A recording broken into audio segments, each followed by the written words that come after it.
Video মাস video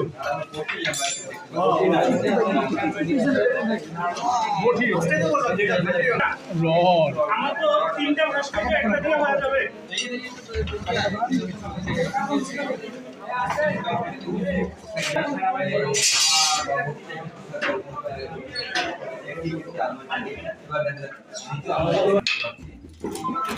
ভাই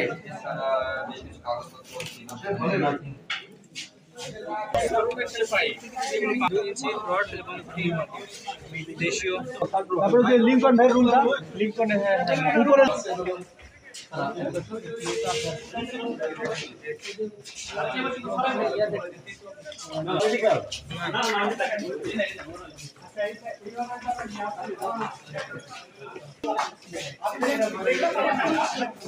যেগুলো সন্দেহ সেগুলোই খালি থাকতেছে।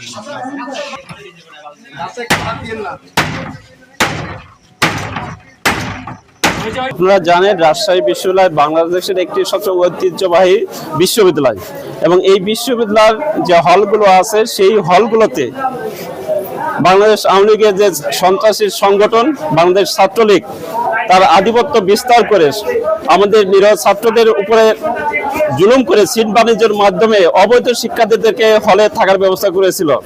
সেই অবৈধ শিক্ষার্থীদেরকে আমরা হল থেকে বিদায় দিয়েছি এবং আমরা বৈধভাবে যারা এই হলের শিক্ষার্থী তাদেরকে আমরা এই হলে তাদের সিটের ব্যবস্থা করব।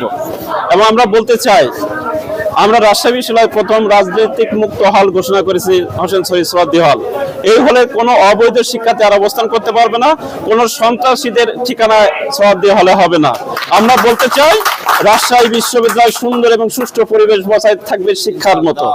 এই ওয়াদা আমরা আমাদের শিক্ষার্থীদের যে কোনো ন্যায়সঙ্গত আন্দোলনে আমরা তাদের সাথে ছিলাম, আগামীতেও থাকবো।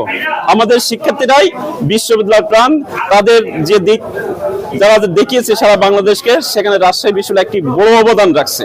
আমরা মনে করি আমাদের এই শহীদ শামসুজ্জোহা যে স্মৃতি বিজড়িত যে ক্যাম্পাস, সেই ক্যাম্পাসে কোনো ধরনের বিশৃঙ্খলা বা সন্ত্রাসীদের কোনো সংযুক্ত রাজনৈতিক সংগঠনের ঠাঁই হবে না।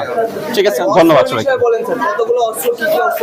আমরা প্রায় 25টা রুম তল্লাশি করেছি, সেখানে প্রায় দেশি অস্ত্র সহ বিদেশি মদের বোতল সহ আনুষঙ্গিক অন্যান্য জিনিস আমরা সেখানে উদ্ধার করেছি। দেশি অস্ত্র।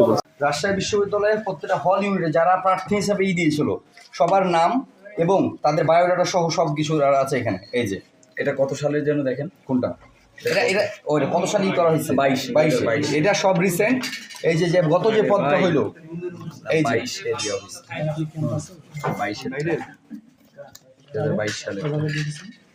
2022 সালে যেটা হল কমিটি সম্ভবত।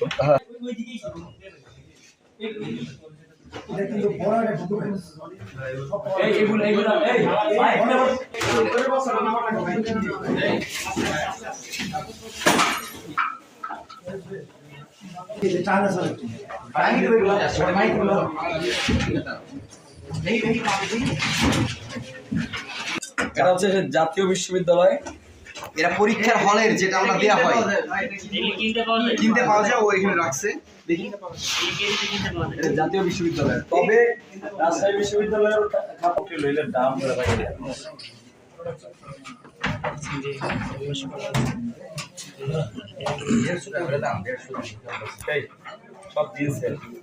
আচ্ছা, আমাদের রাজশাহী বিশ্ববিদ্যালয়ে যেগুলা পলিটিক্যাল রুমগুলো চিহ্নিত ছিল বলা যায়, ছাত্রলীগ এই রুমগুলো কন্ট্রোল করতো, ওই রুমগুলোতেই মূলত আমাদের অভিযান চলছে। এই অভিযানে পুলিশ, হল প্রশাসন, সেনাবাহিনী এবং বিজিবি এখানে অংশগ্রহণ করেছে। আমরা ইতিপূর্বে সোহরাওয়ার্দী হলে আমাদের অভিযান পরিচালনা করেছি, এরপরে এখন মতিহার হলে এসেছি। একে একে আমরা প্রত্যেকটা হলেই যাব, প্রত্যেকটা হল থেকে আমরা এই যে অস্ত্র বা দেশীয় বিদেশি অস্ত্র বা মদের বোতল এই টাইপের যেগুলো পাবো, এগুলো আমরা হল প্রশাসনের নিকট হস্তান্তর করবো এবং আমরা হল থেকে এগুলো পরিষ্কার করবো। ছাত্রীদের হলে এটা আমরা এখন আলোচনা করিনি, তবে আমাদের সন্দেহ হচ্ছে ছাত্রী হলেও বিপুল পরিমাণ অস্ত্র থাকতে পারে। যেহেতু ছাত্রদের হলে সবাই অভিযান পরিচালনা করবে, এটা হয়তো সন্ত্রাসীরা জেনে থাকতে পারে, সেজন্য হয়তো ছাত্রীদের হলেও, কারণ ছাত্রলীগ নেত্রীরা ছিল ওখানে, তো ওই জায়গা থেকে আমরা হয়তো ছাত্রীদের হলেও আমরা অভিযান পরিচালনা করতে পারি। তাহলে সন্ধ্যার পর থেকে আমাদের হলগুলোতে আমরা যে সমস্ত রুমগুলো আর কি ছাত্রলীগের ছাত্রলীগের ব্যক্তি এবং দালাল যারা আছে তাদের যে আর কি বিতর্কিত রুমগুলো সেগুলো আমরা চেকিং করা 3 বাহিনীর উপস্থিতিতে, পুলিশ, বিজিবি এবং সেনাবাহিনী এবং প্রভোস্ট সহ 3 বাহিনীর উপস্থিতিতে আমরা এগুলো চেক করা।